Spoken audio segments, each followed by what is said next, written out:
मग हे राजकीय पक्ष आणि पक्षाचे बडे बडे नेते कुठल्या तोंडानं सांगतात हो आम्ही गुन्हेगारी मोडून काढू, गुन्हेगारांना पाठीशी घातलं जात नाही वगैरे वगैरे. मित्र हो, पुणे महानगरपालिका निवडणुकीमध्ये अजित पवार यांनी गुन्हेगारी जगतामध्ये आपला दबदबा निर्माण करणाऱ्यांना आपल्या पक्षाची उमेदवारी दिली. पुण्याला गुन्हेगारी मुक्त करू असं सांगणाऱ्या या अजित पवार यांच्या राष्ट्रवादी काँग्रेसकडून जे त्यांच्या पक्षाकडून या सगळ्या उमेदवारी दिल्या गेल्या. आयुष कोमकर हत्या प्रकरणामध्ये तुरुंगात असलेल्या सोनाली आंदेकर, लक्ष्मी आंदेकर यांना आता महापालिकेच्या निवडणुकीसाठी उमेदवारी दिली गेली आहे. या दोघी सध्या तुरुंगात आहेत, तुरुंगातूनच त्या निवडणुकी लढवत आहेत. त्यांच्याशिवाय कुख्यात गुंड गजा मारणे त्याच्या पत्नीला अजितदादांनी महापालिकेची उमेदवारी दिली. गुन्हेगारीचा प्रचंड मोठा इतिहास असलेल्या त्या नायर याला सुद्धा उमेदवारी मिळाली आहे अजित पवार यांच्या पक्षाकडून. आणि मग हे कमी होतं की काय? मग हाफ मर्डरचे 2 गुन्हे असलेल्या सिद्धार्थ बनसोडे यालाही अजित पवारांनी आपल्या पक्षाची उमेदवारी दिली. सुसंस्कृत असलेलं पुणे मागील काही काळापासून गुन्हेगारीच्या विळख्यामध्ये गुदमरून गेलेलं आहे.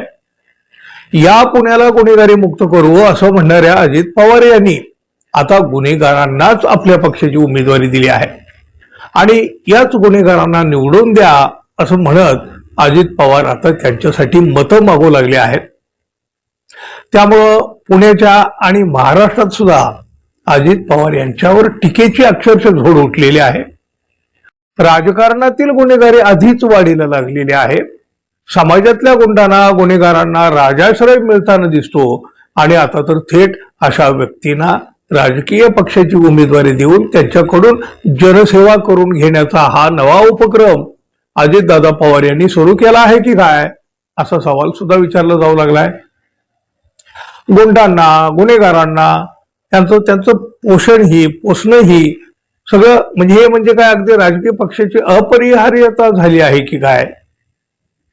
अजित पवार यांनी गुंड गुन्हेगारांना उमेदवारी दिल्यामुळे अनेक प्रश्न उपस्थित झालेले असताना स्वतःला सुसंस्कृत म्हणून घेणारा भाजपाही या बाबतीत मागं राहिलेला नाही. मित्रांनो, भाजपानेही अजित पवार यांच्याच पावलावर पाऊल टाकून गुन्हेगारीचं उदात्तीकरण केलेलं आहे.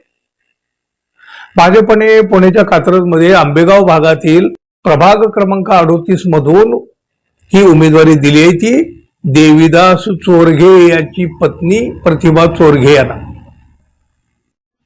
या रोहिदास चोरघेवर हत्येचे अशा प्रकारचे अनेक गंभीर गुन्हे असे नोंद म्हणजे अगदी अपहरण, खंडणी, गोळीबार अशा गुन्ह्यामध्ये तो आरोपी आहे. बघा, एकदा खुनाच्या प्रकरणामध्ये त्याला अटक झाल्यानंतर त्याची रवानगी येरवडा कारागृहामध्ये करण्यात आली होती. तिथं त्यानं आजारी असल्याचा बहाणा केला. मग पोलिसांनी त्याला ससून रुग्णालयामध्ये नेलं आणि तिथं बघा पाणी पिण्याचं नाटक करीत पोलिसाला अक्षरशः धक्का देऊन तो तिथून पळून गेला. त्यानंतर सुद्धा त्यानं न्यायालयाच्या आवारात एकावर गोळीबार केला आणि तो तिथूनही फरार झाला. फरार असताना पुन्हा त्यानं आणेवाडी टोल नाक्यावर गोळीबार केला. नंतर पोलिसांनी त्याच्या मुसक्या आवळल्या आणि भाजपनं आता त्याच्याच पत्नीला नगरसेविका बनविण्याचा घाट घातलाय. मग गुन्हेगारीला खऱ्या अर्थानं कोण पोचतं हे काय आता वेगळं सांगायची गरज उरली आहे का मित्रांनो? पण एक बघा, इतर पक्षापेक्षा आमचा पक्ष वेगळा आहे, सुसंस्कृत आहे असं सांगायचा अधिकार आता भाजपला तरी आहे का हो?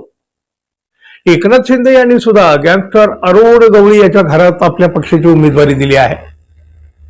मग हे राजकीय पक्ष आणि पक्षाचे बडे बडे नेते कुठल्या तोंडानं सांगतात हो आम्ही गुन्हेगारी मोडून काढू, गुन्हेगारांना पाठीशी घातलं जात नाही वगैरे वगैरे. मित्रांनो, गुंड गुन्हेगारांना पोसणं ही राजकीय पक्षाची आता अपरिहार्यता बनून गेली आहे का हो?